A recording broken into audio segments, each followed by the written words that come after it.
When I think of Age of Mythology, I think of this mission. It's the game's first no-holds-barred, knockdown, drag-out fight. The map is big and resource-rich, and both sides can finally get to the mythic age. Further, it's an intense war on two fronts against two enemy cities who finally put up a real fight. This epic battle is completely irrelevant to the story, though. I wouldn't call that bad writing, since it makes sense in character, but it's still a waste of a great map and one of their best cinematics. Ah, and here he comes, Odysseus, a champion of Atlantis, sent to fight in my army. Join us, Orcanthus. You know the famous Odysseus, surely. I know of him. Your reputation precedes you. As does yours. Are you ready for the siege? We could use your advice in planning our attack. As the commander here, I have already taken care of the plans, Odysseus. You and Orcanthus will take your armies and start the siege of the gates. That's a fine start. What about the other armies? Ajax and I will keep our men in reserve. When you get through, Ajax will rush his men in to clear out the Trojan defenders. Then I will enter and rescue Helen. Agamemnon is adorably awful here.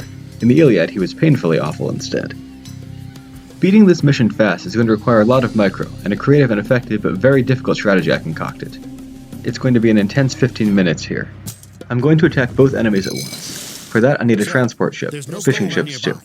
Can't wait another second to get my armor moving. And they'll need minotaurs to take down buildings and cavalry. 3 will do. I'll need 3 villagers on wood, this one on favor, and I'll need to train more, of course. This guy will need to build houses because I'm almost at my population cap already. Just 2 so I can save the wood to build more fishing ships down here, though. These triremes need to go fight some archers. I'll load my Helopolis onto this transport ship here, and send out new fishing ships as fast as I can make them. The pink guys over here are the city of Cyzicus. They're allies of Troy, but they have their own town center and base. I'll send Odysseus this way so we can tank. Triremes kill those archers that can kill my fishers. Then drop my Helopolis siege weapon to destroy their docks just before they build their own first triremes. Things are going well, but there's still tons to do in several spots. I have 0 gold. The only way to get some is to destroy this Trojan storehouse. That'll give me 200. I'll send another villager to pray, and I'll have my fishing ships go out and scout for more fish schools while I train more of them. Remember, making fishing ships is a great way to grow your economy faster. It's like training villagers in half the time. These 2 can harvest in these schools here, and my triremes to keep advancing toward Cyzicus. Storehouse down, I've got a bit of gold now. Odysseus, sacker of cities, runs west to tank the town center. I've got exactly 40 seconds to tear it down. The time crunch is because that's when the Trojan wave arrives. You worry about those fishers, I'll worry about the tower. As shown in Mission 2, towers shred triremes. Can't scratch Helepoli though. This Minotaur needs to get in on the action. I train them because they're good against buildings with their crush damage. With my mining camp gold, I'll get economic upgrades, starting with First Sane for its plus 30% fishing speed. Invest in those upgrades as soon as you can afford to. My Helepolis will destroy this naval shipyard next. Those are campaign-only buildings that don't actually do anything. I'm only destroying it so it won't distract my triremes. Excellent, town center is down. I need to hurry back east because the Trojans will be here in about 5 seconds. I played very well, so I'm a smidge ahead of schedule. I've nearly wiped out all of their ships, which will free up all the fish schools for me to take. There goes that one. I'll put the triremes in defensive mode so they don't get distracted by dumb stuff. Aha, there's the enemy. They'll bring Petropoli and cavalry, so you must engage immediately or they'll destroy your buildings. I'll use restoration to avoid casualties. Meanwhile, I can run the Helopolis up the hill to attack the city, and keep deploying fishing ships. There are a total of 14 fish schools, so they're an amazingly good food source this map once upgraded. The best, really, because I can't spare any villagers from wood and gold. First, I'll destroy their archery range, so they can't train any more Toxotes, which they'll do endlessly otherwise. There's no time to spare, so I need to get 8 villagers over here to mine gold during the fight. Except that 2 of them will actually go off on a time-critical secret mission instead. Meanwhile, my army should keep advancing and fighting. There's another mining camp up ahead guarded by some archers. I can kill it to get some more gold. So caravans are special units trained at buildings called markets. They run back and forth to an allied town center, endlessly producing gold. Killing them doesn't actually hurt Troy. More importantly, I need to keep my triremes on guard here so they prevent the enemy from rebuilding their dock, which they can do in about 10 seconds if not stopped. Got to keep up the fight on multiple fronts, and in particular take out this town center so they don't produce any more villagers. Okay, I've sneaked my peasants past the enemy scouts to the right spot now. I needed 2 peasants since there were wolves here, but now I can wall off this whole west path before the next wave. That'll make them run east into my army instead. There's the wolf. This is harder than walling the narrower east side instead, but it's worth it so I can claim the best gold mines, and finish Cyzicus off easily if need be. Got to keep babysitting my army so they don't get distracted. That's especially important for the triremes out east. And to build another storehouse here just so I can do the upgrades faster. Oh, I've got an idle fishing ship over here. Let's see, which school am I not currently harvesting from? Is it one of these somewhere here? Never mind, no more time to figure this out now. Cyzicus' town center is almost down, which means no more villagers after that. I'll get this group moving forward again. I'll turn part of that wall into a gate so my peasants can walk home, and now the enemy has to travel down the east path instead. This one is blocked. This mine next, they don't have to sneak back. The first round of upgrades are finishing, so it's time for the second. Triremes and transport ship keep watch so they don't build another dock. Meanwhile, my Halopolis can finish off all of those remaining Toxicities. Now I'm going to see if I can find another fish school open for this guy. Not over there. Nope, that's all of them covered. Okay. I'll bring my Halopolis down here to hunt down the remaining peasants. Let that one get close to lure him in so he can be killed outright instead of getting to escape with low HP. Triremes, by the way, are very good at hitting moving targets. One of the best units in the game for that. It's so they can hit other ships, which are some of the fastest units in the game. That's one down. I'm going to shift some of these peasants over here where there's more space, since that's more efficient than having them mill about. Keep doing upgrades as fast as I get the money for them. Notice, of course, that I change between training peasants for wood or gold as I need one or more of the other. Good to keep ahead of what you need, what you don't need. There's another enemy mining camp up ahead, but it's a tougher one. Don't want to fight it till I have some reinforcements coming. You can see they tried to build another dock, but the Halopolis is hunting down the remaining villagers one by one. They have no town center, so they can't build any more. Here comes another. Once these last few are done, Cyzicus is basically out of the game. I'm not sure why they were in the game to begin with, honestly. Cyzicus was a real city near the site of Troy, but unless my memory is wrong, it existed much later, and there's no mention of it in the Iliad. It's especially strange because Homer does name several mythological allies of Troy in the area, which they could have used instead, such as the Coconis. Regardless, I've just exterminated them with nothing but 3 units and some strategic daring. I need to get to the next age soon, so I'm going to stop building villagers and hoard the 800 food. I'll also need to build an armory, so I'll have 3 peasants work on that to do it faster. I want to be ready to build a massive force as soon as they hit the heroic age, so I'm going to build houses too, just throw them down as fast as I can everywhere. I need to start producing troops too, and doing upgrades for my army, so I'll have this villager build me 3 archery ranges. The main thing my army is lacking is range support right now.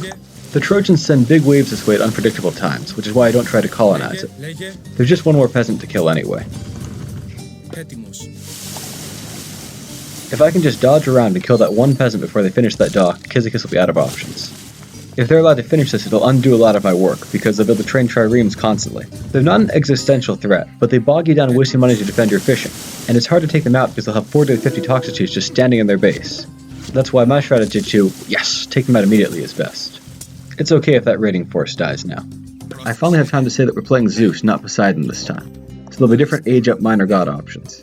I want Apollo for his archer upgrade and god power that basically lets me make a teleporter from my base to theirs. I'll get the first archer upgrade early.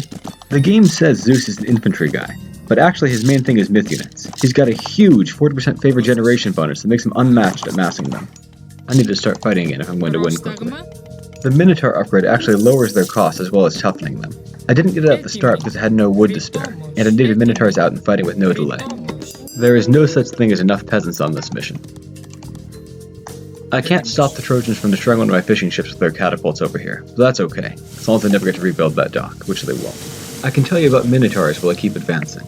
They're melee ranged classical era units, like Cyclops. When both are upgraded, the Cyclops costs about 50% more, is about 50% tougher, and deals about 50% more damage to units. The Cyclops special is an instant kill, while the Minotaur just does heavy damage with its headbutt, and the Cyclops are way better against buildings. The Cyclops would just be slightly better, except that their pathing AI is terrible, so Minotaurs are slightly easier to use in hectic battles. Like this one. Unlike Ajax's similar shield bash, their headbutts work on cavalry, so they're good for this mission. I built 3 archery ranges because I had 3 upgrades I wanted to do immediately. Lots of other stuff to do quickly now that I'm in heroic, like build a fortress, and get the massive bonus for fishing ships from Salta Amphora, and the next lumber upgrade, because winning fast is all about a huge economy here. The enemy will age up soon too, and I need to be ready to attack them by then. I've got a clever plan to waste 2 of their god powers, but the timing needs to be perfect. To speed things up, I'll cast Underworld Passage between my base and a safe spot near Troy. Then I can rally all my barracks into the passage and my troops I train will teleport straight there. That will help my slow units in particular. There, they reach the heroic age. It's time to turn my giant economy into a giant army. I'll continuously train a balanced force of Minotaurs, Toxicities, and siege units right toward the enemy base through this Underworld Passage. By the way, an Underworld Passage is permanent, 2-way, and works for all players. Also, it can be destroyed like a building, so guard it. Better tasks some more peasants on favor. Oh, and since this is the first time fortresses showed up, let me just say that they're basically huge towers. They shoot lots of arrows, are really tough, and can hide lots of units inside, which boosts their damage. And they train siege weapons. Alright, they use the bronze power. Serious stuff, makes their troops more than 30% tougher for a long time, which will let them win this battle. I've got a countermeasure though. Or rather, they have a countermeasure and I'm going to trick them into using it on themselves. Time to attack. The first section of their forward base is just through this wall, with one important marketplace building in it. So I'll just tear down this wall and... aha! There they are, coming from behind, covered in bronze. They're attacking my underworld passage. But instead of defending that, I'll go strike one of their buildings right now. Like the market all their supposed gold caravans were going to before I killed all their town centers. Checkmate. They use their ceasefire god power. Now no one can fight for 1 whole minute, which wastes both of their god powers at once. They always use powers like that when one of their main buildings comes under attack, without stopping to think that they're hard countering their own best asset. Meanwhile, I can get the next gold upgrade. By the time fighting resumes, I'll have poured in 50 more soldiers, got back in position to defend the passage, and their bronze power-up will be over.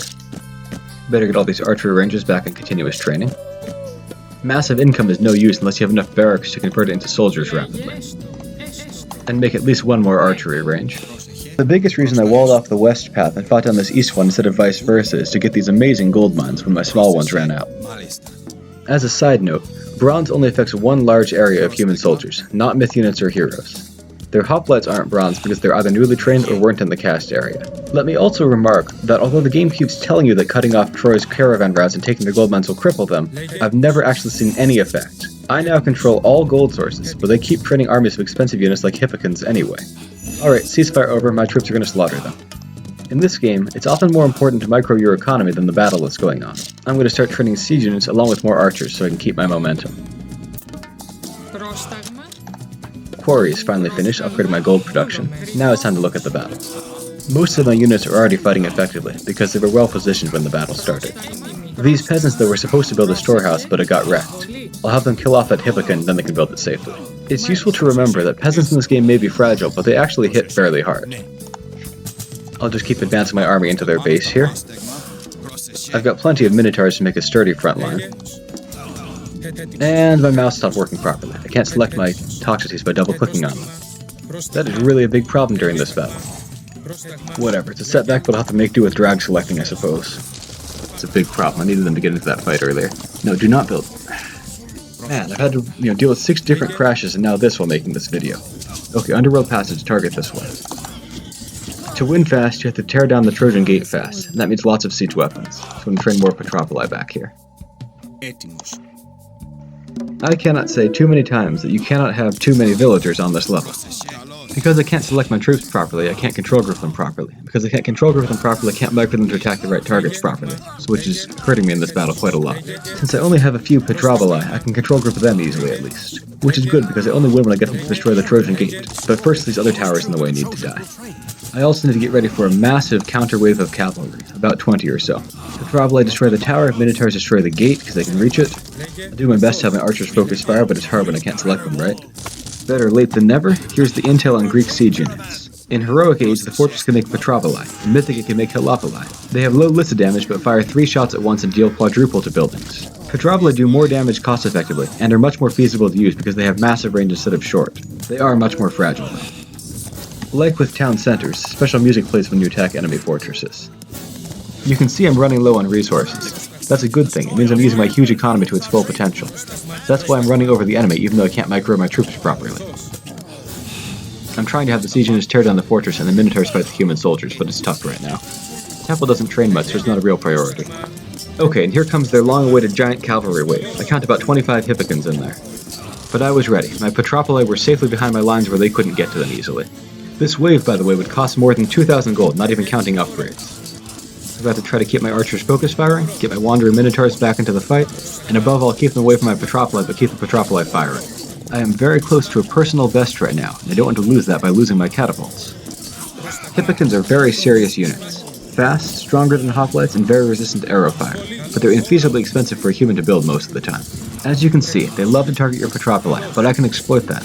All I do is run the Petropoli back and focus fire the pursuers down as they waste time. Now it should be safe to attack the gate again. Minotaurs as hard-hitting tanks for your focus-firing Toxotes is probably the best combination to win this mission quickly with. Better than specialized anti-cavalry because Troy also has lots of infantry mixed in. And better than using Hydras because your Hydras won't live long enough to grow extra heads. Plus, you don't want to give up Apollo's upgrade and his efficient reinforcements just to power up your initial wave with bronze. Alright, at this point things are in the bag. I'll just keep pouring troops into Troy's outer bailey here. I'm going to pause a moment to talk about Odysseus. First of all, I love the voice they gave him, and he's a very fun character with a neat role in the story. Returning to game stuff, he's a hero like Arcantos and therefore good against myth units.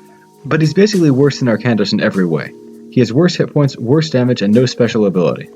On the plus side he's ranged, but all the other ranged heroes in the story are better. And for no reason he can't even attack flying units. Mind you, it's not like you can replace him with somebody better, but it's still just good to know which guys in your team are the strongest. You probably noticed his really shiny golden armor. It's not stated in-game, but I assume that's a nod to the original myths, where he won the amazing armor of Achilles, which led Ajax to kill himself out of rage and shame at not winning. He was known for being a great archer in the original stories, too. Just need to finish off this gate and then I win. So that was a very difficult but very effective strategy. If you play it exactly like that, you can wall the enemy out at this point here, wipe out Cyzicus with just 3 units and claim the whole ocean. Otherwise, you fight this gigantic open-ended 2-front war against Cyzicus dropping off archers and using endless swarms of triremes to fight you at sea, while Troy just sends cavalry at you wave after wave. You can still win that simpler way, but not in 14 minutes like this. That was really intense, and a new record for me. An excellent run of an excellent map. Have an excellent day.